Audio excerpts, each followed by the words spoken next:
Hey everyone, Sal Crispal here from V10 Health. In this video, I'm going to be talking to you about holistic success.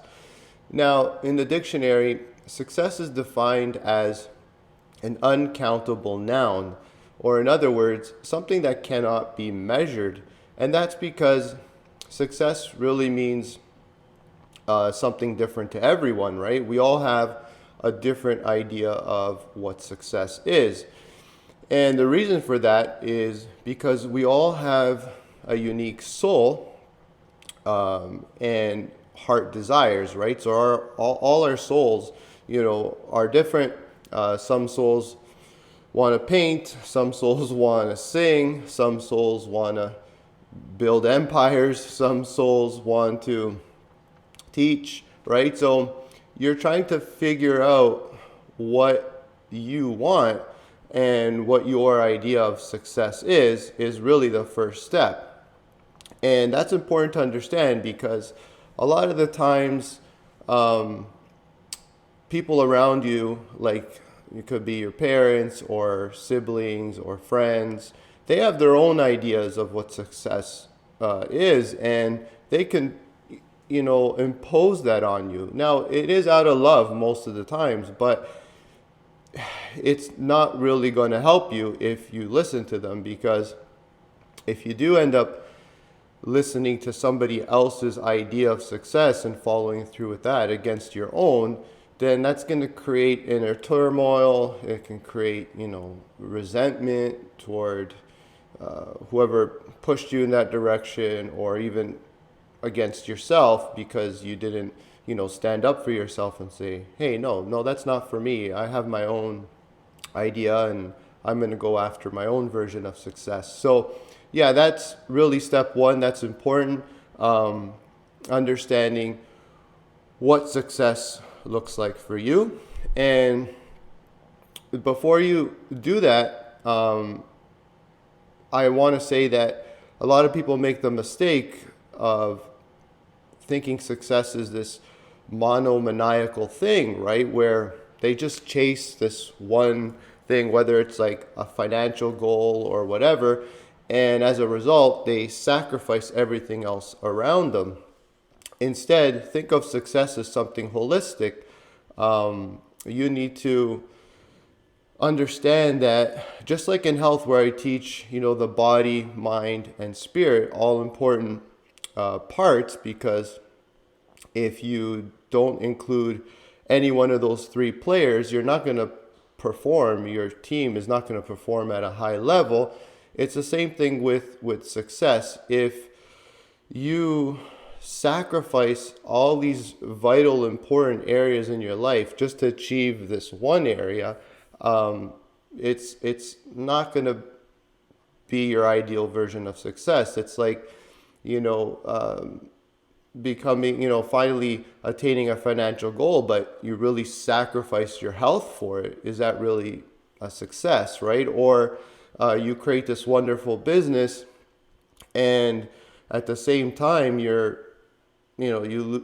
sacrifice all this quality time, let's say with your family, and that created irreparable damage, and now you have to get a divorce and your kids don't want to see you again. Okay, you created this business, but are you really a success if you lost your family in the process? So these are things you need to ask yourself.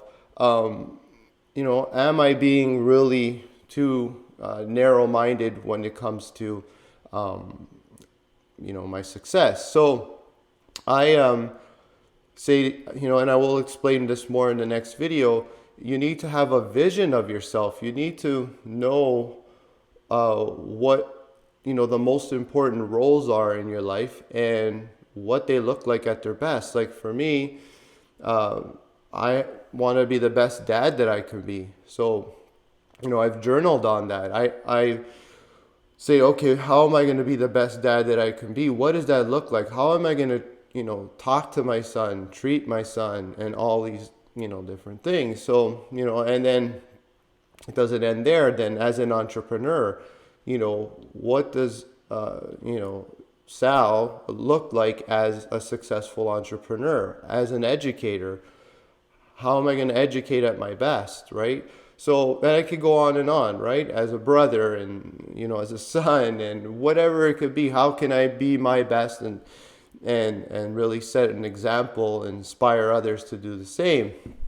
And, so that's really the next step, is to, design a vision of yourself in various roles that you can then say, if I'm acting this way in all these areas, I see myself as holistically successful.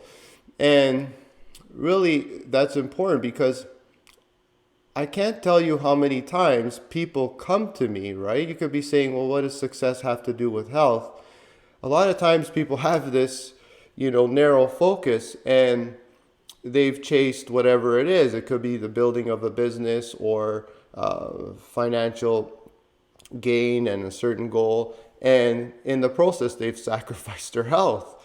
And then they come to me and I'm supposed to somehow magically erase and, years of neglect, years of making terrible choices for their health, and somehow, fix them, right?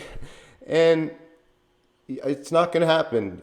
You can't buy back your health. I always tell people that. I have to educate them and say, listen, health is something that you build. It happens over time. It happens by, you consistently putting forth effort and consistently acting the right way, right? The daily actions, and the repetitive, like I said in the previous video, right? The daily repetitive actions that you need to build anything, like watering that plant, right? And when you do that, then you can get your health back. But, you have to take some of that time away from this, right? And start opening up. You got to start spreading it out. You got to start balancing and integrating these various parts better, right? Because a lot of people will want me to, not only want me to fix them, but then they want to go back to living the same way they were before, right? And thinking that, okay, yeah, I'm just going to go to this guy, he's going to help me get my life back in order, and then boom, they want to go back to living the same life they were that got them into this mess in the first place. Doesn't work that way. You have to make the necessary changes in your scope to include all the different areas. Anyways, that's the message for today. I want to leave off with saying, once you honestly can say to yourself that, I authentically chose to be the best in all the areas that really resonate with my heart, and I really am putting forth the best effort in all of those areas, then you are really setting a great example for everyone around you, and you are really living your life to the fullest, and you are holistically successful. Thank you for watching, and I'll see you next time with some more info. Bye for now.